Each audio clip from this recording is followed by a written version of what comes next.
Não queremos, porém, irmãos, que sejais ignorantes com respeito aos que dormem, para não vos entristecerdes como os demais que não têm esperança.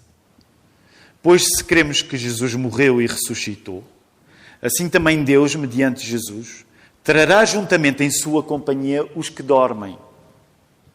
Ora, ainda vos declaramos, por palavra do Senhor, isto: nós, os vivos, os que ficarmos até à vinda do Senhor, de modo algum precederemos os que dormem. Porquanto o Senhor mesmo, dada a sua palavra de ordem, ouvida a voz do arcanjo e ressoada a trombeta de Deus, descerá dos céus, e os mortos em Cristo ressuscitarão primeiro. Depois, nós, os vivos, os que ficarmos, seremos arrebatados juntamente com eles entre nuvens para o encontro do Senhor nos ares. E assim estaremos para sempre com o Senhor. Consolai-vos, pois, uns aos outros com estas palavras. Irmãos, relativamente aos tempos e às épocas, não há necessidade de que eu vos escreva, pois vós mesmos estáis inteirados com precisão de que o dia do Senhor vem como o ladrão de noite.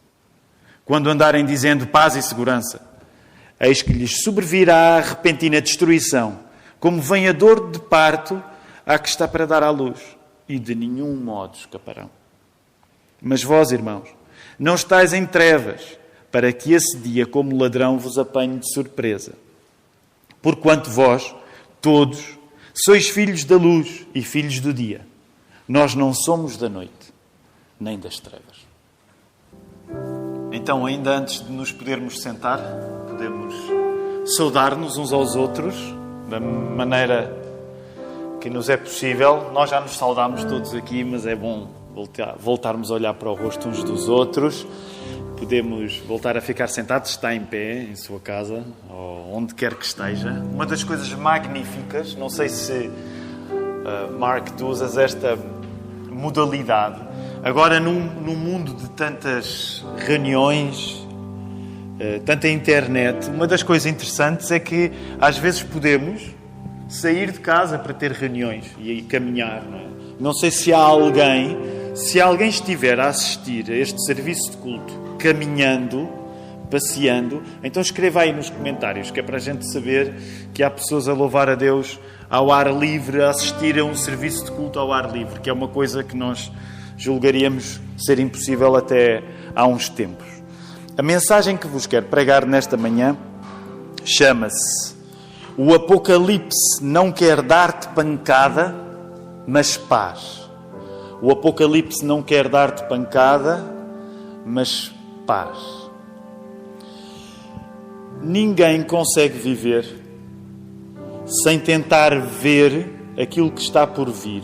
É uma coisa natural em todos. De um modo ou do outro, nós vivemos e tentamos ter uma perspectiva daquilo que vai acontecer. O que é interessante nesta manhã, ao falarmos acerca de coisas que estão por acontecer, e é nesse sentido que estamos também a usar a palavra Apocalipse. Ela quer dizer revelação, mas também é uma palavra que é usada quando nós pensamos nas coisas que estão por acontecer. Nós, como cristãos, quando pensamos nas coisas que estão por acontecer, nós não somos impedidos por Cristo de vivermos tristezas em vários apocalipses que nos podem acontecer no futuro. Todos nós pensamos no futuro, todos nós pensamos naquilo que pode acontecer connosco. E quando nós somos cristãos, ninguém tem uma garantia de que coisas más não vão acontecer. Ninguém pode aderir à fé cristã a partir do princípio de que lá vai encontrar uma vacina para o mal futuro, para coisas más que podem acontecer. Não é bem isso que está em causa quando se acredita em Cristo. O que é interessante é que Cristo, ao não impedir que nós possamos viver tristezas em apocalipses que nos aconteçam no futuro, Ele dá-nos paz. É isso que está em causa. E era isso que estava a acontecer quando o apóstolo Paulo escrevia este texto aos Tessalonicenses. Era isso que ele queria acontecer, era isso que ele queria explicar aos Tessalonicenses. E é isso que nós acreditamos que está em causa para nós hoje, em 2021 também. Os apocalipses podem vir acontecimentos que nós preferíamos que não viessem, mas Deus tem paz para nos oferecer nesses acontecimentos. E é isso que nós queremos encontrar hoje na palavra pregada. É isso que eu preciso de ter agora ao falar para vocês também.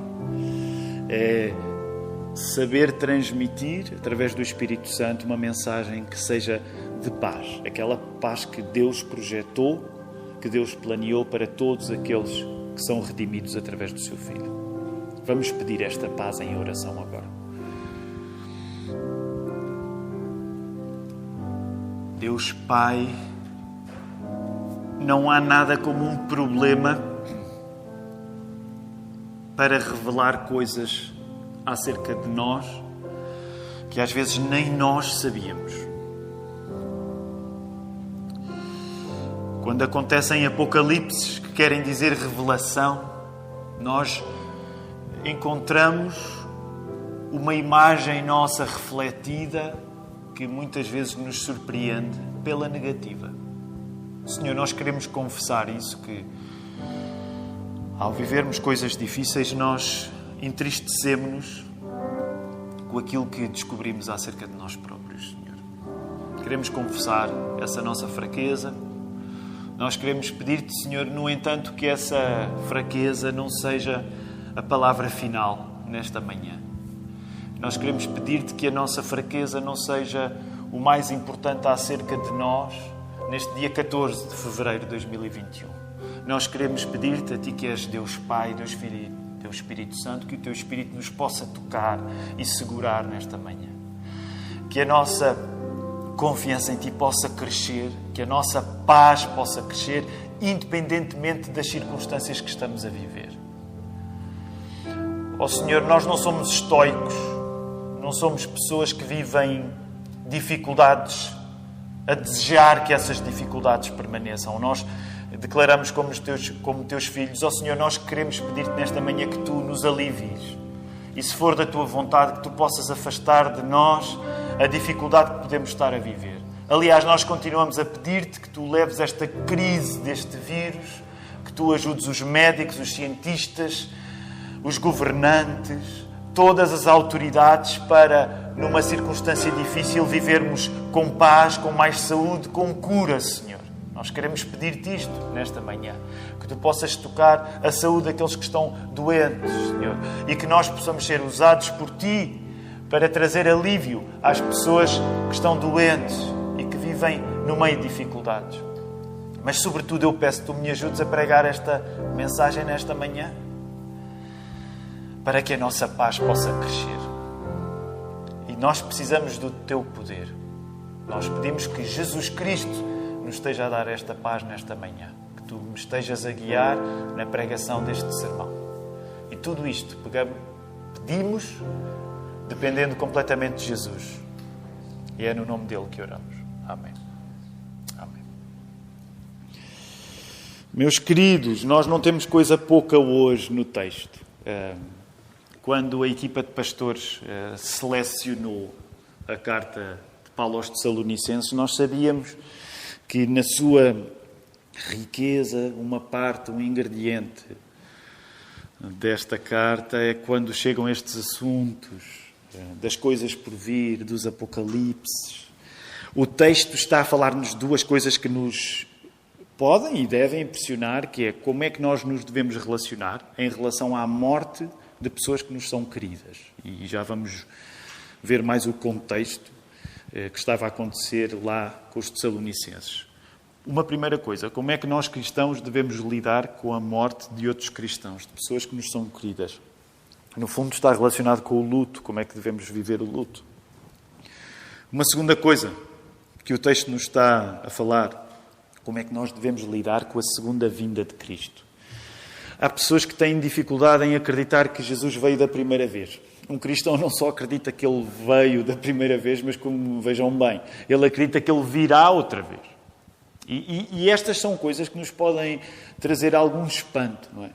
Se é tão difícil para nós acreditarmos que Jesus já veio, quando nós dizemos nós, acreditamos que o mundo, deixa-me usar esta linguagem, que o mundo vai acabar com a segunda vinda de Cristo. Acabar não é nesse tipo de detalhes que eu estou a pensar, mas no sentido em que vai ser um acontecimento à escala cósmica.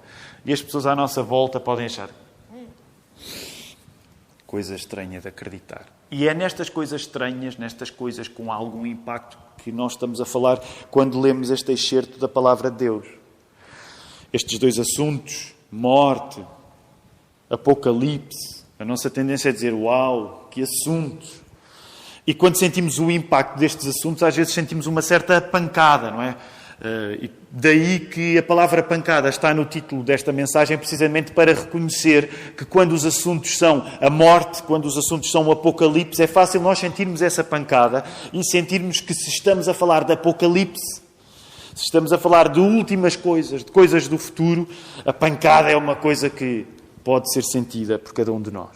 Não é difícil, de facto, quando chegamos a este ponto do texto, enquadrarmos esta questão de os cristãos lidarem com a morte de outros cristãos, aqui no contexto tessalonicense, e esta segunda questão do dia do regresso de Jesus a nível da pancada. Mas acontece que o texto, aquilo que nos está a querer dizer, aquilo que o texto nos está a querer dar, não é pancada, é paz. É isso que está em causa. Logo, o que está em causa não é a exploração do que está descrito neste texto bíblico em termos daquilo que parece excepcional. O que está em causa é nós termos um exemplo para nós em 2021, no que está escrito no texto, não tanto naquilo que nos parece excepcional, mas daquilo que deve ser um modelo para nós, quer nós estejamos a viver circunstâncias excepcionais, ou quer nós não estejamos a viver circunstâncias excepcionais. Toda esta conversa apocalíptica, que tantas vezes serve para nos deixar, permitam uma expressão, em transe, ela quer dar-nos tranquilidade. Não é transe, é tranquilidade. Não é pancada, é paz. E o tipo de paz que está em causa neste texto é demonstrado com um contraste com uma paz daquele tempo, muito específica, que era a paz romana, a Pax Romana, que era muito publicitada. Estamos a pensar agora num contexto de há 2000 anos. A Europa, sobretudo a Europa mediterrânica, o norte da África, o início da Ásia, era Império Romano. E esta paz romana, ainda hoje, em 2021, eu não sei se gostam de história. Eu só fui a Roma uma vez. Gostei muito. Eu e a Ruth fomos a Roma, gostámos muito. Tornou-se das nossas cidades preferidas. E, de facto, é difícil ir a um lugar daqueles, com tanta história que lá está, e não sentir a força de um tempo, há cerca de 2000 anos, em que um Império Romano dominava uma grande parte daquilo que era o mundo conhecido. E há aqui um contraste que o apóstolo Paulo está a fazer entre a paz que este império impunha e a paz que deve imperar na vida dos cristãos. Quando nós lemos as palavras da igreja ser arrebatada ao ar, e a palavra é éter, para se encontrar com o Senhor, e procurem, por favor, essas palavras, não é? Esse contraste. Portanto, nós começámos a ler a partir do verso 13. Concentrem-se, sobretudo, a partir da descrição que Paulo vai fazer a partir do verso 14, verso 15, verso 16. Reparem no verso 17. Estamos a falar de um acontecimento único, já lá vamos voltar, que muitas vezes é descrito como o arrebatamento. O que é que está em causa aí? Paulo está a comparar dois tipos de paz, dois tipos de império. Quando lemos as palavras desta igreja ser arrebatada ao ar para se encontrar com o Senhor, o que Paulo está a recomendar aos tessalonicenses é como, na semelhança de um acolhimento triunfal que alguém importante deveria suscitar aos cidadãos de uma cidade greco-romana, e acolhimento triunfal esse que era tão mais triunfal quando era dado ao imperador romano. Portanto, Paulo está a comparar o acolhimento que deveria ser dado a uma pessoa importante e mesmo ao imperador romano, naquele contexto daquele tempo. O Senhor dos cristãos, Jesus Cristo, deveria inspirar paz nos cidadãos do seu reino. Portanto, temos uma comparação de dois encontros. Estes dois encontros devem servir para comparar as pazes diferentes de que Paulo está a falar. A paz do Império Romano com a paz que os cristãos devem sentir. Ora, naquele contexto era normal quando uma pessoa, quando um alto dignatário chegava a uma cidade, no contexto do Império Romano, no contexto do mundo greco-romano, era suposto ele ser acolhido e ter um grande acolhimento. O que o apóstolo Paulo está a falar é também num grande acolhimento que deveria acontecer. Neste caso, não quando uma pessoa muito importante do Império Romano chegava, mas neste caso o tipo de acolhimento que deveria acontecer quando Jesus Cristo voltasse. Portanto, dois tipos diferentes de acolhimento que têm uma lição espiritual para os tessalonicenses daquele tempo e que devem ter uma lição espiritual para nós hoje. O apóstolo Paulo queria fazer esta comparação. Da mesma maneira como o imperador deveria ser recebido em grande acolhimento, haverá um dia em que Jesus Cristo será acolhido pela sua igreja. Se a paz romana daquele tempo se orgulhava de imperar tanto, a paz dos cristãos deve imperar ainda melhor. Esta é a lógica do apóstolo Paulo. Sobretudo quando as circunstâncias que nós estamos a viver nos entristecem. É esta comparação que aqui está em causa. Se vocês recordarem, na semana passada, no texto que estivemos a ler, nós estivemos a falar sobretudo na questão da santidade.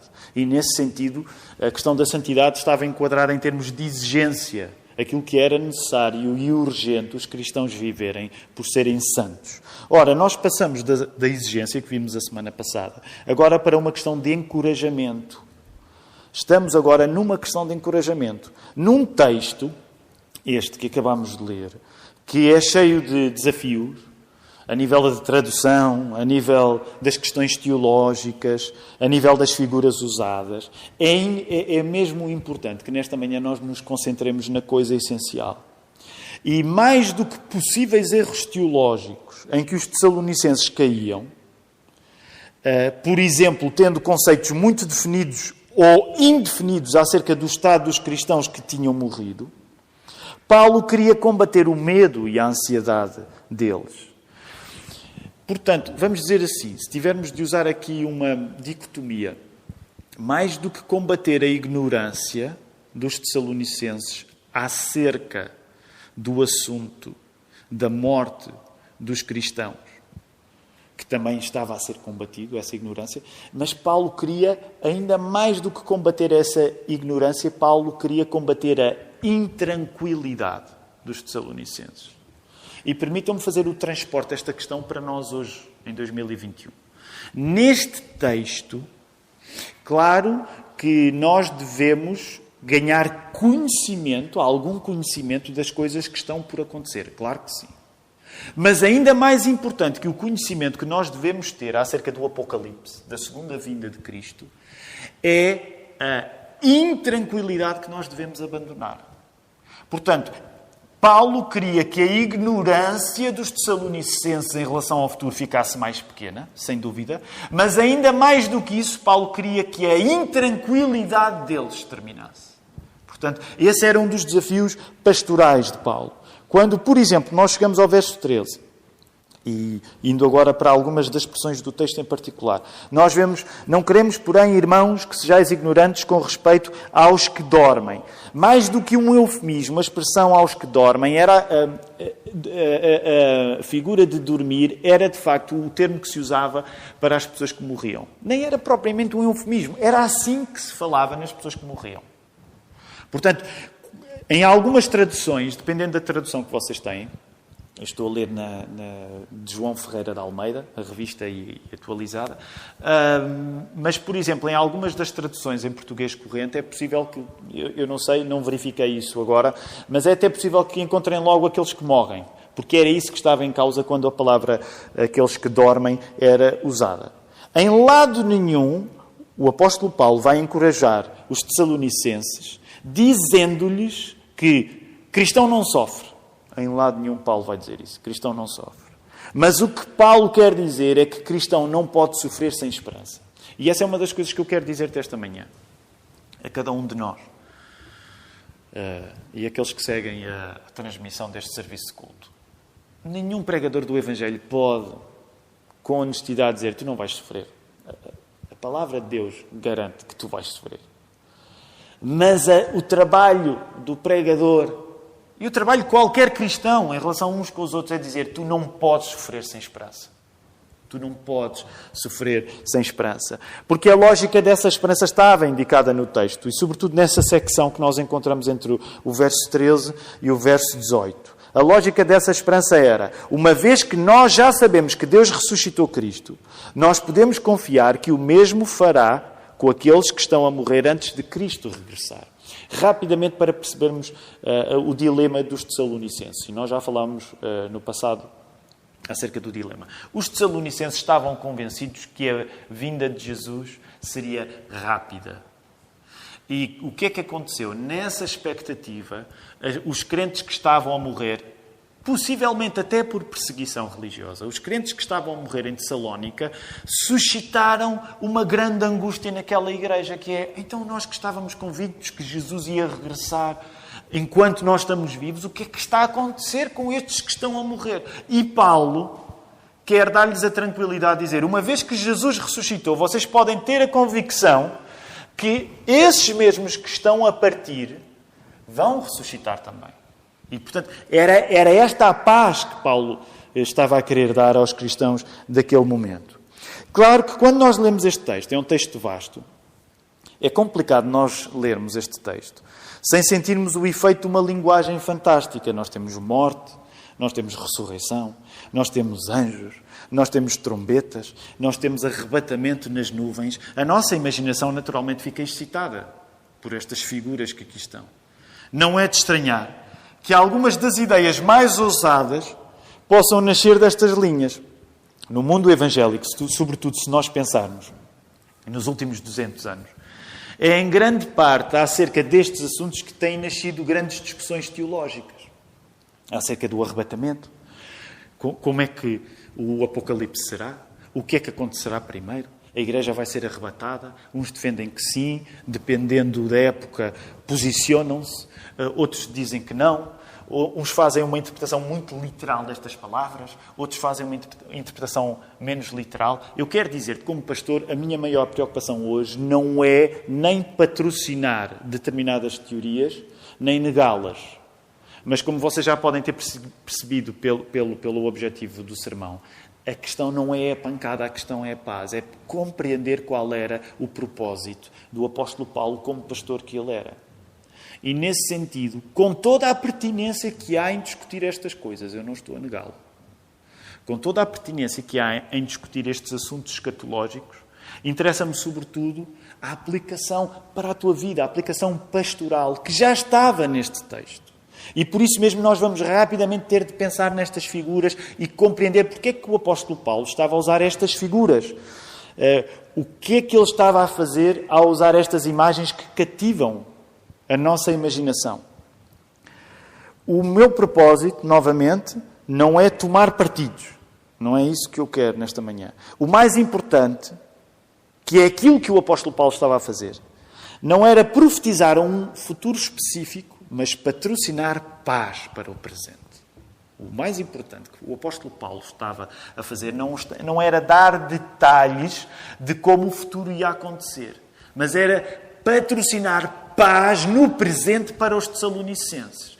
Portanto, permitam-me simplificar da mesma maneira. Quando a igreja cristã lê os textos da palavra acerca daquilo que vai acontecer no futuro, o mais importante não são os detalhes que nós temos acerca de como as circunstâncias vão acontecer.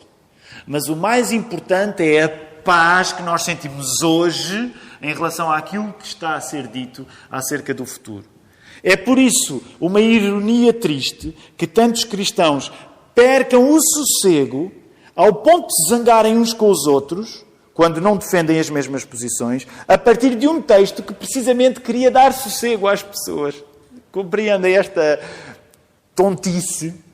Este texto é feito para que tu te sintas sossegado em Cristo.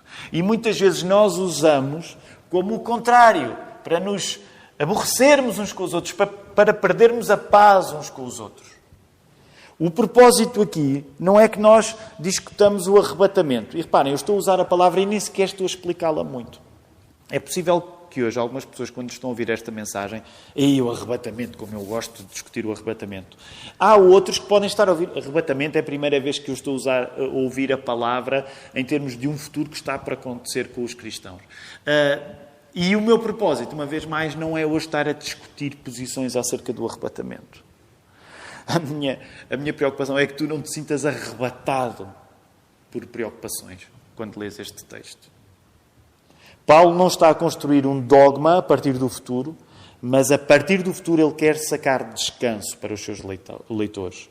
Ao confirmar isto, Paulo não poderia falar da vinda do Senhor, da segunda vinda do Senhor, de Jesus, sem usar a linguagem apocalíptica da sua cultura, sem trazer consigo a tradição onde nasceu. E essa linguagem, quando nós ouvimos estes acontecimentos, morte, ressurreição, as trombetas, os anjos, o regresso, os ares. Esta linguagem também é aquilo que tu vais encontrar quando lês o Velho Testamento e, sobretudo, o livro de Daniel e o livro de Ezequiel. Esta linguagem também é aquilo que vai ser usado quando o apóstolo João escrever a carta do Apocalipse, que escreveria um pouco depois desta carta de Paulo aos Tessalonicenses. Nesta medida, os símbolos que nós aqui encontramos não parecem ser garantias de acontecimentos específicos. O ponto de Paulo não é dizer quem é que vai estar vivo ou não quando Jesus regressar. E há pessoas que, por causa das palavras que Paulo usa, começam a ter discussões acerca de se Paulo estaria convicto que ele próprio ou quem é que estaria vivo quando Jesus voltasse. Não é isso que está em causa. Não é isso que está em causa. O que está em causa é Paulo garantir que todos os cristãos, independentemente de estarem vivos ou não, quando Jesus voltar, todos eles podem ter a garantia da ressurreição. Não é pancada, é paz. O mesmo se vai aplicar à comparação do dia em que Cristo regressará com a ocasião em que um ladrão vem de noite, já no capítulo 5. Vejam aí o vosso verso 4. É essa a comparação que está a ser feita. Reparem, num texto vasto, simplificando esse texto, há aqui várias comparações que estão a ser feitas, e uma das comparações já no capítulo 5 é a comparação entre o dia em que Jesus regressará com um dia em que um ladrão ataca de noite. E o que Paulo estava a querer dizer, sobretudo com esta última comparação, é: não te preocupes com um dia que vai servir para desmascarar tudo, se tu já vives sem nada a esconder. E essa é uma das coisas que nós precisamos de repetir nesta manhã. Se tu já vives com paz em Cristo, sem nada a esconder, tu não precisas te preocupar com um dia que virá para desmascarar tudo e todos. Logo no início desta série de mensagens, uma coisa que quis partilhar convosco é que quando nós temos a perspectiva certa acerca do futuro, isso dá firmeza à nossa fé. O título desta série de mensagens é Fica Firme, porque nós acreditamos que em qualquer época nós somos chamados, enquanto cristãos, a ficar firmes, a confiar. E claro que essa capacidade de confiança, da nossa fé ficar firme, está relacionada com a certeza que nós temos acerca do nosso futuro. E volto ao início desta mensagem. Todos nós pensamos acerca daquilo que está para nos acontecer. A verdade é que muitas vezes caímos na ansiedade quando pensamos acerca do futuro. Aliás, há uma frase do C.S. Lewis, eu nem tomei nota dela no texto do sermão, mas é uma ideia que me acompanha e que provavelmente muitos de nós socorrem dela. O C.S. Lewis dizia que, em grande parte, o negócio do diabo era fazer-nos ficar obcecados com aquilo que está para nos acontecer, com o futuro. Quando o negócio de Deus é que nós nos ocupemos daquilo que devemos fazer. Portanto, o negócio do diabo é o que é que te vai acontecer? E o que é que te vai acontecer? E nós vivemos ansiosos por causa disso. E o negócio de Deus é faz, confia, faz em função da fé que tens. Também era isso que Jesus estava a dizer quando nós estudámos aqui há perto de 2 anos o Sermão do Monte. Quando Jesus estava a dizer, basta a cada dia o seu mal. Tu não vais conseguir diminuir os teus sofrimentos pelo facto de os antecipar. Basta a cada dia o seu mal. Por isso mesmo, na nossa economia de cristãos, nós acreditamos que a cada manhã Deus nos dá a medida certa da misericórdia para esse dia.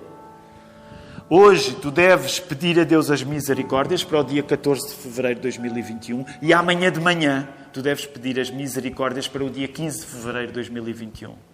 Não vale a pena tu estares hoje no dia 14 a antecipar os problemas do dia 15. Isto não é uma forma de santificar a irresponsabilidade, mas é uma forma de nós confiarmos, nós sentirmos a paz sem vivermos obcecados por aquilo que está para nos acontecer. E a questão torna-se fundamentalmente esta. Aquilo que Jesus já fez e aquilo que Jesus fará, dá-te paz? Essa era a pergunta que eu te queria fazer. Pergunta essa que, ironicamente, até te pode inquietar nesta manhã. Mas é a pergunta do Evangelho. Aquilo que Jesus fez no passado, aquilo que Jesus está por fazer no futuro, dá-te paz? Em último grau, esta é a grande pergunta. Pensar no fim é sempre um teste à segurança que tu tens, ou à falta de segurança que tu tens. Em grande parte, eu acho que nós podemos simplificar e dizer que as pessoas à nossa volta, nós próprios, sentimos paz no presente desde que haja segurança no futuro. Geralmente é mais ou menos assim que nós tendemos a funcionar. Se eu souber que as coisas estão asseguradas no futuro, vivo ok agora no presente. Mas eu gostaria de chamar a atenção para algo um pouco diferente. Como cristãos, nós temos em Jesus a segurança já no presente, porque o futuro, podendo até ser agitado, afirmará a paz de um império que é muito maior do que o Império Romano foi, que é o Reino de Deus. E é com esta ideia que quero terminar e quero voltar a repetir esta frase. Como cristão, tu podes ter paz hoje no presente. Não tanto porque te deram a garantia de que tu não vais passar por apocalipses complicados, por momentos de revelação difíceis, por sofrimentos, por circunstâncias más. A tua fé cristã não te impede de tu ires viver coisas más no futuro, mas tu podes ter uma paz hoje, porque no meio dessas dificuldades há um império a ser afirmado que é muito superior ao impressionante Império Romano. Há um imperador muito superior a todos os Césares. Há um senhor muito superior a todos os presidentes, a todos os governantes que o mundo já conheceu, que é Jesus Cristo. E essa paz de Jesus Cristo, ela é possível, ela é desejável, ela está ao teu dispor já hoje. É essa paz que não se traduz em pancada, mas se traduz em segurança no meio da pancada que podemos estar a viver nas nossas vidas. E é essa paz de Jesus que eu tenho para partilhar esta manhã, e é a essa paz que eu te quero convidar nesta hora também. A paz de um Senhor, de um imperador muito maior que César, de um império muito maior do que o de Roma, o Reino de Deus. Que a paz de Jesus Cristo te possa estar a tranquilizar nesta manhã. É a nossa oração nesta hora. Vamos orar.